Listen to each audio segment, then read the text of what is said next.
আসসালামু আলাইকুম, সবাইকে শুভ সকাল। আজকে সকালে চলে যাচ্ছি শাপলা উঠাতে। শাপলাগুলো কিন্তু সূর্যের আলো পেয়ে অনেক সুন্দরভাবে ফুটে থাকে, তাই সকালবেলা সবাই যায় শাপলা উঠাতে। আমি কখনো যাইনি, আজকে চলে আসলাম শাপলা উঠাতে। আর শাপলাগুলো এত সুন্দর আর এত মোটা মোটা, মানে কেনা শাপলার চেয়ে আমি মনে করি নিজেদের খেতে বা বিলের শাপলাগুলো অনেক সুন্দর হয়। আমার তোলা এই শাপলাগুলো অনেক মোটা মোটা আর দেখতেও অনেক সুন্দর লাগে। আর শাপলা উঠানোর যে আনন্দ, এটা কিন্তু কিনে খাওয়ার ভিতরে নেই।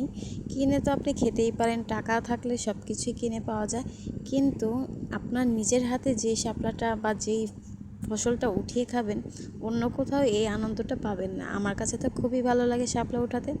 তো আমি আজকে বেশি শাপলা আনিনি, এই কয়টা শাপলা আনছি। আর শাপলার সাথে একটা ব্যাট পেয়েছি, এগুলো আপনারা কে কী নামে বলেন আমি জানি না, তবে আমাদের এদিকে ব্যাট বলে।